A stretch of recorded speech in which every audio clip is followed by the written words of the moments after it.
ప్రార్థన చేసుకుందాం రండి. ఈ మధ్యాహ్న సమయంలో దేవుని వాక్యం ద్వారా పరిశుద్ధాత్మ దేవుడు మనతో మాట్లాడు. రెండు చేతుల పైకి ఒకసారి ఈ ఉదయకాల సమయంలో మీ దాసునితో మాతో మాట్లాడు ప్రభువా. కార్యాది నుంచి కార్యాంత వరకు మీరే అధ్యక్షత వహించి సమస్త మహిమ ఘనత ప్రభావములు మీరు మాత్రమే పొందుకోమని నజరేయుడైన యేసుక్రీస్తు పరిశుద్ధ నామములో ప్రార్థన చేసి వేడుకొని పొంది ఉన్నాము మా పరమ తండ్రి. హల్లెలూయా. అందరూ గట్టిగా చప్పలు కొడుతూ స్తోత్రం చెప్పండి. కూర్చుందాం. కాకినాడ పట్టణంలోని ఇప్పుడు మందికి ఈ మధ్యన మాకు పరిచయం అయిన తర్వాత కూడా మరి చాలామందిని అక్కడికి హాస్పిటల్ అడ్మిట్ చేయాలని డాక్టర్లు చెప్పినప్పుడు సార్ బాబు గారి దగ్గర పంపిస్తే వారి మాన్యువల్ ద్వారా వారి సిస్టమేటిక్ ద్వారా డెంగీ ఫీవర్లు కూడా హాస్పిటల్లో జాయిన్ చేయకుండా వారు ట్రీట్మెంట్ ఇచ్చి పంపించారు. మరి ఇలాంటి వారు మనకు ఉండడం చాలా ఆశీర్వాదకరం, ఉపయోగకరం. మరి ఒక పక్కన ల్యాబ్ను మెయింటైన్ చేస్తూ దేవుని పరిచర్యలో ఎవరు పిలిచినా ఎక్కడికైనా వెళ్ళి దేవుని వాక్యాన్ని అందించాలని ఒక తపన కలిగినట్టు వాక్యం అందించడమే కాదు, సంఘాలను హెచ్చరిస్తూ ఈనాడు సంఘాలకి కావాల్సినటువంటి హెచ్చరిక పుత్రులు వీరు. వారికి సమయాన్ని ఇస్తుండగా మీరు అందరూ గొర్రెపూడి చప్పట్లు కొట్టి ప్రభువుని మహిమపరుస్తూ వారికి సమయాన్ని ఇద్దాం.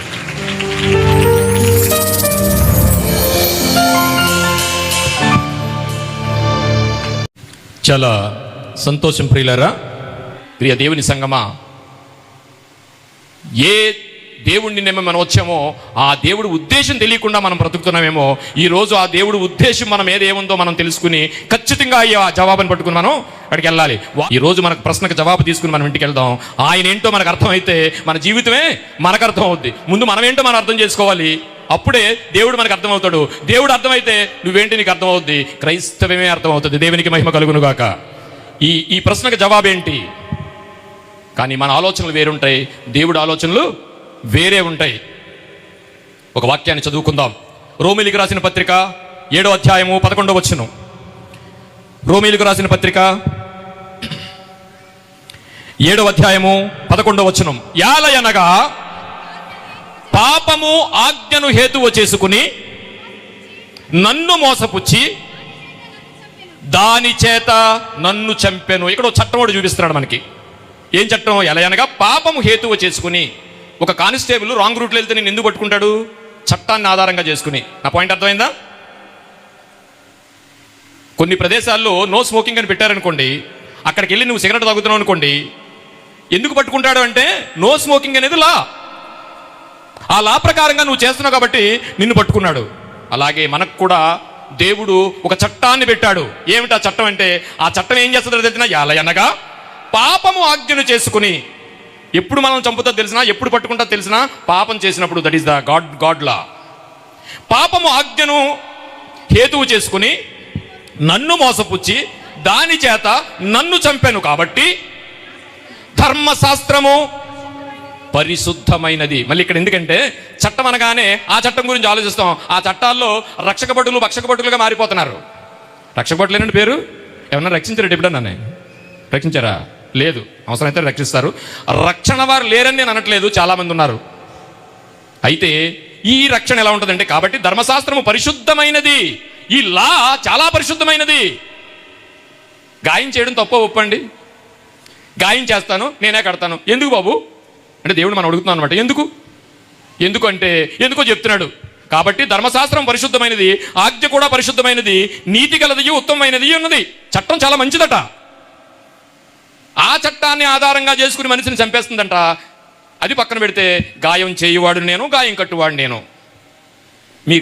మీరు చేసే గాయాలకి మేము ఎంత బాధపడుతున్నాం కదా తండ్రి, ఎందుకు చేస్తున్నాం మా గాయాలు అని మనం ప్రశ్న అడిగితే, ఒకవేళ దేవుడు మంచోడా చెడ్డోడా? దానికి ముందు ప్రశ్న అడగనా? మనం దేవుడి పిల్లలమా దెయ్యం పిల్లలమా?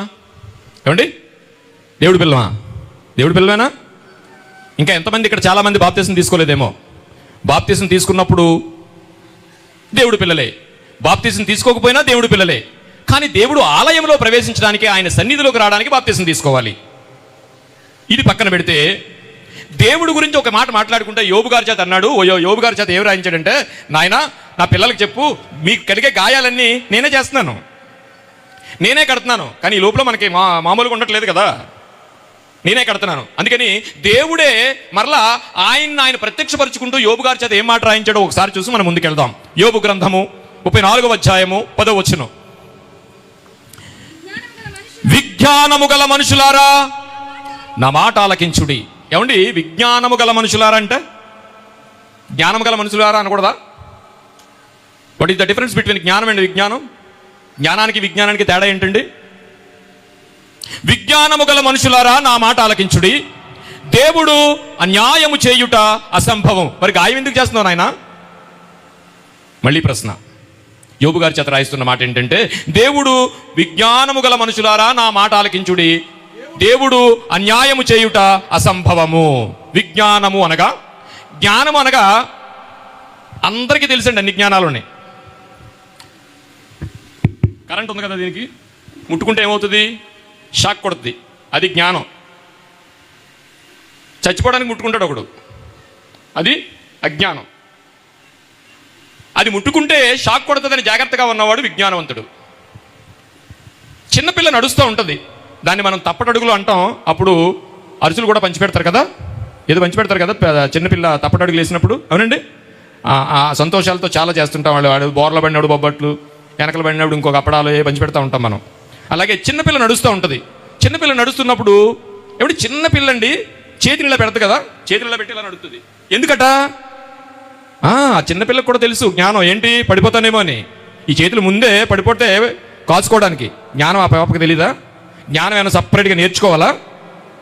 అందుకే ఇక్కడ అంటున్నాడు, జ్ఞానాన్ని మీకు ఇచ్చాను నాయన, అందుకని జ్ఞానం ఉపయోగించట్లేదు నేను. విజ్ఞానము గల మనుషులారా నా మాట ఆలకించుడు, దేవుడు అన్యాయము చేయుట అసంభవము. చాలా విషయాలు ఎందుకు జ్ఞానులుగానే ఉండిపోయామంటే, మనందరూ జ్ఞానులు అండి, తెలీదా మనకన్నీ? ఏమండి, సిగరెట్ కాల్చేవాళ్ళకి తెలియదండి. చాలామంది అంటారు, సిగరెట్ కాల్చేవాడు దగ్గరికి వెళ్ళారు, కాల్చగరా, అది కాలిస్తే ఏటనుకుంటున్నావు అంటాడు. ఇంకోటి చెప్పనా, సిగరెట్ తాగేవాళ్ళకి చెప్తున్నాడు చూడండి, సిగరెట్ తాగకుండానే ఈయనకంటే ఎక్కువ విషయాలు తెలుసు తాగేవాడికి. అవునండి, ఈ మధ్యకాలంలో నువ్వేం చెప్పక్కర్లా, దాని మీద వేసేస్తున్నాడు ఒక పెద్ద కురుపోటు, ఇంత వేస్తున్నాడు దాని మీద. అది చూస్తేనే భయపడాలి. కానీ ఆ కాల్చేటప్పుడు కళ్ళు మూసుకున్నా లేదా చూడకుండా తీసుకుంటున్నాడు అనుకుంటున్నాను నేను. జ్ఞానం అందరికీ తెలుసు ప్రియులారా, కానీ దేవుడు అంటున్నాడంటే జ్ఞానం కాదు నాయన, జ్ఞానము మనిషిని ఉప్పొంగ చేస్తుంది. నాకు చాలా తెలిసిపోయింది అనుకుంటాడు. జ్ఞానం మనిషిని ఉప్పొంగ చేస్తుంది, జ్ఞానము కాదు. విజ్ఞానము గల మనుషులారా నా మాట ఆలకించుడి, విజ్ఞానం పెట్టుకుని ఆలోచించండి. జ్ఞానం అందరికీ తెలుసు. ఈ మధ్యకాలంలో అండి నేను ఎక్కడ చూశాను, ఆ యూట్యూబ్లో ఎక్కడో వస్తుంది, ఒక ముస్లిం స్త్రీ మహాతల్లి, నిజంగా సామెతల గ్రంథం పుస్తకాలు 31 ఉంటాయి అధ్యాయాలు కదమ్మా, 31 అధ్యాయాలు. ఆమె ఇలా స్టేజ్ మీద చూడకుండా చదివేస్తుందండి 31ని. ఎంత జ్ఞానం! కానీ మనకు కూడా చాలా వాక్యాలు వచ్చు కదా, ఏ వాక్యం అడిగినా చెప్పేస్తాం కదా, మనకు జ్ఞానం ఉంది కదా. ఒక్క వాక్యాన్నైనా నువ్వు అన్వయించుకున్నావా ఇంతవరకు? ఒక్క వాక్యాన్నైనా మనం అన్వయించుకున్నావా మన జీవితానికి? విజ్ఞానము గల మనుషులారా అంటున్నాడు. ఎందుకంటే మీకు అందరికీ జ్ఞానం తెలుసు, కానీ విజ్ఞానం లేదు. వాక్యం తెలుసు, కానీ ఎవ్వరు దాన్ని పుణికిపుచ్చుకోవట్లేదు. బైబిల్ చదివేస్తే రాదు ప్రియులారా, దివారాత్రములు దానిని ధ్యానించువాడు ధన్యుడు. అందుకే చెప్తున్నాడు, ఆయన్ని ప్రత్యక్షపరచుకుంటున్నాడు. ఏం ప్రత్యక్షపరచుకుంటున్నాడంటే, ఎందుకంటే దేవుడు గాయాలు చేస్తున్నాడట. ఏమండి, ఒక కుర్రోడు ఉంటాడండి, ఒరే చర్చికి వెళ్ళరా అంటే ఏం చేస్తాడంటే, వెళ్ళండి, ఒక లింక్ పెడతాడు. ఏం పెడతాడంటే, నాకు బండి కొని అంటాడు. ఆ బండి మామూలుది అంటే 2 లక్షలు 3 లక్షలు ఉంటుంది. చచ్చి చెడి కొంటారు. 6 రోజుల్లో యాక్సిడెంట్ చేసేస్తాడు. పడుకుంటాడు ఇంటికి వెళ్ళి కాలు పైకి ఎట్టి, ఎందుకంటే కట్టేస్తారుగా పైన.